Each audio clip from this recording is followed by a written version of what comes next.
রাজনীতি করছেন কর্মী যান, দেশকে বিক্রি করছেন, ধ্বংস করছেন দেশবাসী, আর আপনার রাজনীতির সঙ্গে লড়াই হবে। ভুলো সিনার পাওয়ারদের সঙ্গে লাগতে যাবেন না। ভুলো কোরআনের বিরুদ্ধে, মসজিদ মাদ্রাসার বিরুদ্ধে, দ্বীন ইসলামের বিরুদ্ধে লাগতে যাবেন না। স্বপ্ন ভেঙে চুরমার হয়ে যাবে। শুনছেন তো নাকি? শুনছেন? তাহলে বলুন প্রতিবাদের দরকার আছে না না? কথা বলুন।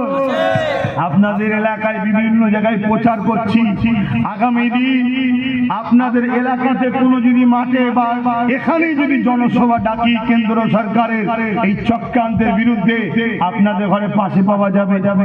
হাত তুলে বলুন পাশে পাওয়া যাবে। লম্বা হাত তুলবে।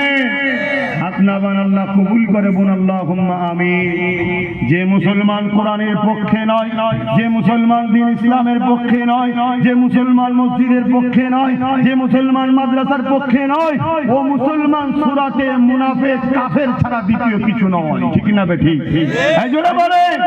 আজকে কেন্দ্র সরকার যে ষড়যন্ত্র চলছে, এর বিরুদ্ধে যদি কোনো মুসলমান গাফলতি করে লড়াইয়ের দিকে মুখে যদি বলতে নাও পারে, যারা বলছে তাদের সঙ্গে যদি সাথ না দেয়, তাহলে জেনে নিতে হবে ও মুসলমান মুনাফিক ও কাফেরের থেকেও নিকৃষ্ট, মরণের পরে জাহান্নাম ছাড়ার কিছু না।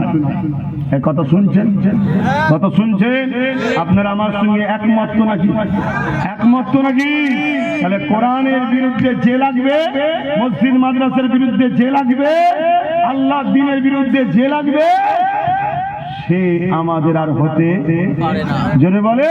তার বিরুদ্ধে আমাদের ক্ষমতা মতো আমাদেরকে আওয়াজ তুলে ঈমানের পরিচয় দিতে হবে। ঠিক না বেটি? কিন্তু আমি জানতে চাইছি, কেন্দ্র সরকার অন্যায় করেছে, প্রতিবাদ করতে হবে। যদি এই কোরআনের বিরুদ্ধে আমাদের মোল্লা মলি সাহেবরা লাগে, প্রতিবাদ করতে হবে না? হবে না? এই কথা বলুন। প্রতিবাদ করতে হবে। যদি আমাদের সন্তান, বাপ মা, পরিবার, স্ত্রী দ্বীন ইসলাম কোরআনের বিপক্ষে যায় বা কোরআনের দুশমনদের পক্ষে থাকে, তাদের বিরুদ্ধে আমাদেরকে সংগ্রাম করতে হবে না? হবে না? আবার বলুন।